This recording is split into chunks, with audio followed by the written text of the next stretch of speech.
Invest Africa, proudly brought to you by KPMG.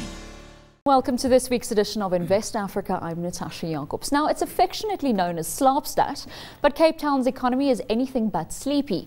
The mother city is home to some of the country's biggest financial and retail firms, while the burgeoning technology and creative sectors continually attract overseas attention. The Western Cape province is home to just under 6 million people and contributed around 14% to South Africa's GDP last year. This next segment explores the investment case for Cape Town and the surrounding region. Thomas Maria filed this report. Foreign direct investment into the mother province continues defying national trends, according to the United Nations World Investment Report. FDI into South Africa declined by almost a quarter during 2012, while the Western Cape managed to attract 4.4 billion rand in a total of 26 projects. Well, we're really excited looking at the number of FDIs into the region, and we've seen the number grow. So it's more companies making decisions, and maybe not as bigger numbers. And I think that's obviously the global framework in which we find ourselves, the global economy. I think a lot of people are holding on, but we're seeing a far bigger number of investors coming in, and 4.4 billion coming into our economy in the Western Cape. The city of Cape Town and the surrounding region leads the country in a number of industries. Oil and gas development, asset management, creative industries and property are just some of the sectors which attract investment into the province. There's no question at all that the Western Cape is very, very well positioned in Africa specifically in financial services and within that asset management. I've mentioned agricultural processing, agricultural technology, ICT, interactive digital media. We'd be silly in the Western Cape, given how beautiful it is, to ignore tourism. We are the fastest growing business process outsource centre in the country. So even if one looked at those, we are absolutely well positioned on this continent to drive those sectors and to really move the country and the economy forward. I think it's a great place to start. The manufacturing sector in the Western Cape has lagged behind its counterparts in Gauteng and KwaZulu-Natal, according to Stats SA figures. However, progress has been made in industry this year with the opening of an electronics manufacturing facility financed by China's Hisense, which is expected to attract further investment. They've already made the initial 300 million rand investment into Atlantis, which is an area that we need to create jobs in, and that was really welcome. And so they're manufacturing television sets and they're manufacturing fridges in Atlantis. And looking forward, the visit was to convince them that they need to expand. They're already indicating, and they showed us their production lines on smartphones, on tablets and on the air conditioner units. And what really interested me is that their production lines aren't 100% mechanized, which you see, you go to some manufacturing, say in Germany, and it's very, very mechanized. In China, they do try and create that balance so that you actually have people sitting in the production lines. And, we need to create jobs. So that was exciting. Cape Town's technology sector attracts continual overseas interest, and the picturesque Whelan, just north of the city, is marketed as the Silicon Valley of South Africa. Stellenbosch is the country's first municipality to offer free Wi-Fi, and a similar initiative is planned for Cape Town. There's no question that investing in broadband lowers the cost of business. There's a number of knock-on effects, including in things like healthcare, including in things like education. So for me, there's no question. By creating an enabling environment for local IT firms, the City of Cape Town believes that this sector can support FDI in other industries such as manufacturing. Windy sees opportunities with Hisense to build one of South Africa's first global research and development units. But then they showed us R&D. And R&D happens in Germany and in America. So we started talking to them about possibilities of R&D here. And that for me was exciting, because we've got the Bandwidth Barn and we've got Silicon Cape, and we've got lots of young techies who are really moving in the techie space. And so I think there's huge opportunity when we're having say a tablet or a smartphone being manufactured right here. How do we then partner with the platform, that's the platform, with the software, with the applications that are going to run on those platforms, and considering our needs in education and specific needs in education. I think there's lots of opportunity, and they were open to that discussion, and we will continue with that discussion to actually say, let's get them to set up an R&D space. So it'll be the only other R&D space other than Germany and America, and I think there's huge opportunity there. Aside from attracting FDI, The city of Cape Town acts as a springboard of investment into the rest of the continent. Investment body Westgrow estimates that 70% of South Africa's spend into Africa during 2011 came from the Western Cape. Thomas Marie, Cape Town, South Africa. Now joining me on the desk to take a closer look at the City of Cape Town is Dr. Martyn Davies, CEO at Frontier Advisory. And in our Cape Town studios, we're joined by Chris Whelan, CEO of Accelerate Cape Town, and Glen, partner at KPMG. Welcome, gentlemen. Thank you. Now, Martyn, let's start with you here in Johannesburg. We saw a quick crash course overview of what Cape Town has to offer. Now let's start with the competitive landscape. Although Cape Town's affectionately known as the Mother City due to historic connotations, it does have a strong economic sister up north, Johannesburg, which we featured on this show 3 weeks ago, which is the economic capital of South Africa and of Africa, at least for the moment. Now with these two cities, each vying for the same slice of the investment pie, how do you make it less about competition and more about collaboration or even complementation? I'm going to differ too, if I may, Natascha. I heard a phrase yesterday, someone from a city in South Africa. We won't disclose which one. We won't tell you which one. Used the phrase, we want to avoid destructive competition between cities. Yeah. And I said, you're wrong. I said, this is not, any competition ultimately is positive. It makes one better. To try and think we must collaborate more, we must share, we have this touchy-feely type positive relationship, win-win between our cities is not ideal. We should be competing because ultimately that will drive competitiveness and success. Well, Chris, let's talk about competition, and the potential is clearly in the numbers. Now, we heard the city contributed to 14% of SA's overall GDP last year, and that it accounts for over 70% of the Western Cape's economic activity. From the pack, it said that national FDI contracted, but Western Cape as a province still attracted 4.4 billion rand last year. What's Cape Town getting right as opposed to its sister provinces and sister cities? I think there's a number of things.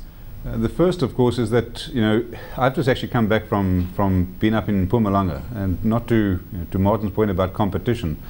If I look at the infrastructure in the Western Cape and the Cape Town city specifically, that's doing very, very well. People like to see infrastructure that works. We have 2 ports, including Africa's deepest natural harbour just up the way in Saldanha. We've got an excellent airport. So those things immediately lay the platform for ongoing growth, and they attract foreign direct investment immediately. I think that's the starting point, is the solid infrastructure that we have down here. Now, Glen, it took some time to develop that infrastructure. Now, prior to joining KPMG, you were part of the management team of the City of Cape Town, and in 2000 you came up with the Unicity campaign, which amalgamated 7 of the different municipalities. Give us an overview of the elbow grease that went into that, and how's this changed how the city functions and operates, especially from an infrastructure perspective? I think the important part of that is to actually bring the sums together and to get synergies out of those 7 disparate municipalities, and to get the internal structures of the municipality working more efficiently and effectively. They went on to SAP, and I think that also brought more efficiencies in changing the number of systems, etc., into one, and I think that's created a base for the city on which to build going forward. And Martyn, the city has stunning infrastructure, but it's also a great view. It's very picturesque. Let's talk about misconceptions. I was in Mauritius a little over 3 weeks ago, and we had a debate about, creating and positioning Mauritius as a financial hub and a financial services destination. Still a lot of people thinking that it's all about sun, sea and sand, and a lot to do with Cape Town as well, because it's got the same picturesque feel. How do you break down those stereotypes that it's actually a viable business destination outside of the tourism sector? Mauritius, more specifically Port Louis, is probably one of the only cities in the continent that is a post-resources city, a post-resources economy, moved effectively away from sugar into offshore finance and beyond the usual stereotypical tourism sort of offering that Mauritius presents. I think what Mauritius as example is for Cape Town amongst others is that of agility. How does the city start to think? And this is the thing, the ideological thing. City governments must be enabling, not interventionist. Enabling of private sector, enabling of corporate activity in their cities. Now, Cape Town has a unique emerging opportunity. Chris earlier was talking about oil and gas services hub. Now, you have a booming West Africa region, largely because of a triple-digit oil price and sort of, oil underpinning the growth story of West Africa from Nigeria sort of down. Cape Town increasingly will be competing with the likes of Namibia, Angola, Luanda, Libreville further north, Port Harcourt in Nigeria. But ultimately all these cities are not very pleasant places to live. Cape Town certainly is. Talent will always be attractive, and the infrastructure is one story, but more importantly, beyond the hard infrastructure, and perhaps there's lessons from India here as well, which hard infrastructure, quite frankly, is appalling. It's more about the soft infrastructure of talent, and talent will be attracted by places that are pleasant to stay in, offer those incentives both for the expat themselves, or the local, of course, and their families, and Cape Town certainly offers that. Chris, he just mentioned that Cape Town is a lovely place to live in, but it's also deemed a bit more expensive than the inland cities. It's also regarded as a quality of life destination. Now, with all these picturesque ideas around it, how do you still make it a viable destination for, as Martyn said, attracting the right kind of talent to make the city work and making it a viable business and investment destination? Martyn's right. I mean, I spoke about physical infrastructure, but similarly, the softer infrastructure is important. One of the things that we're focusing on is, and you mentioned earlier, the issue of broadband.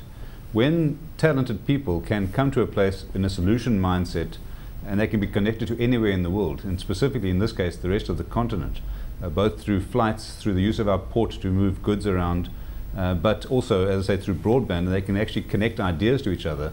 That's something which takes the natural beauty which you can see behind me and makes it very real to someone sitting in a place. They're not isolated at all, they're not stuck with the natural beauty only, but they can actually conduct that business, they can do their studies, they can have healthcare.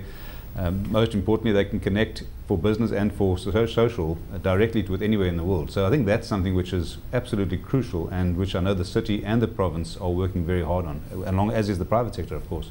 Before we talk about broadband and what that brings to the party, let's talk a bit about publicity. Good publicity, bad publicity for any city. Cape Town has been dealing with some reputational management issues of late. We know the ongoing Shrin and Annie Devani murder case, the so-called service delivery politics we've seen in the city of Cape Town. We know about the Western Cape farming labour unrest last year. Glen, how do you allay investor or business fears when this is going on in a country? It's not unique to South Africa, but if investors looking towards investing and plowing their hard-earned money into anywhere, I mean, surely these things would put them off. In any emerging city and any city around the world is facing these challenges, especially developing city like Cape Town, because this is really a city of two halves, the ones that you see behind us, the pictures, but then there are also other people that are struggling to make it through to day-to-day life. But I think for investors, it's about the business case, and if the business case is there, then they will invest. And I think the business case for Cape Town is very positive, because as you've heard, we've got a very positive infrastructure that works, and it's also a pleasant environment. Martyn, Cape Town is also positioning itself as a gateway into Africa, one of many cities that is claiming the status. How can Cape Town get it right, though, when its sister city, again, Johannesburg, is competing, the likes of Mauritius is competing to be these bridges, these conduits into the continent? Well, as I said earlier, I think there's a phenomenal opportunity for Cape Town to become the default place for talent, for capital around oil and gas, West Africa. And quite frankly, the competition is not much in that part of the world, as mentioned. I think the second thing, picking up what Chris said earlier about asset management hub, I've been told anecdotally that there's more money, more institutional money invested in Africa, managed out of Cape Town, than any other city in the world.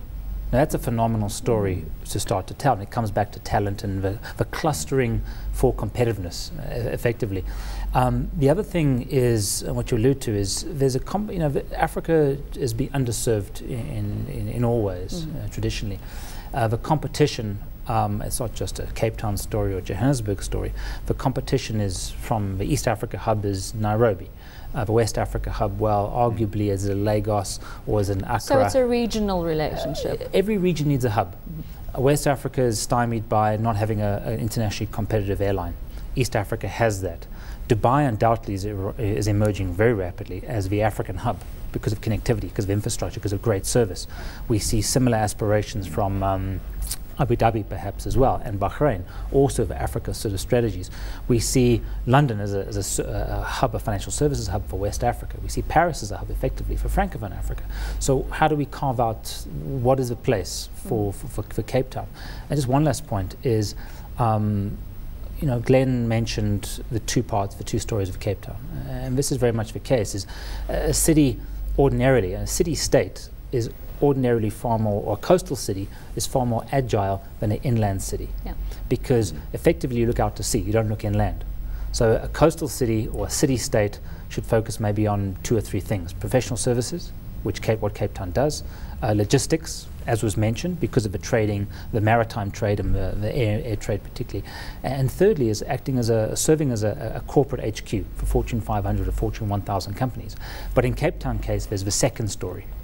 How do we cater for a very large, the bulk of population effectively, who are largely non-employable in these 3 sectors? And that's when the manufacturing comes in.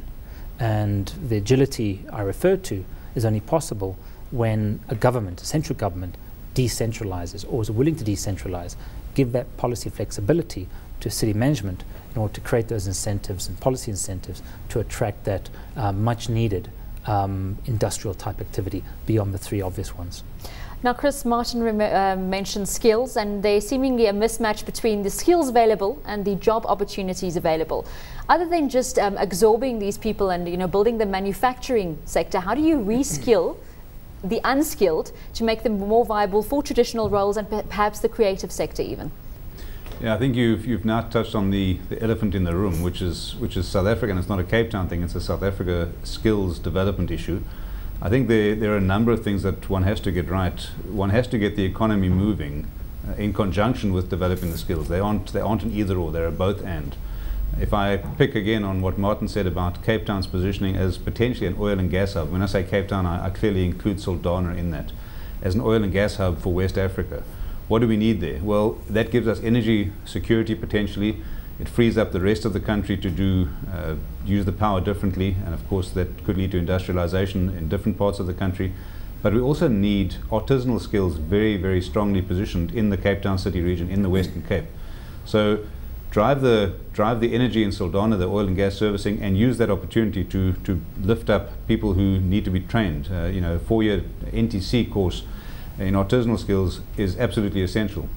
I think that there's again, to comment on someone else, I'm not the first person to say this, but South Africa needs more resourcefulness, not necessarily more resources. We've got tremendous potential here.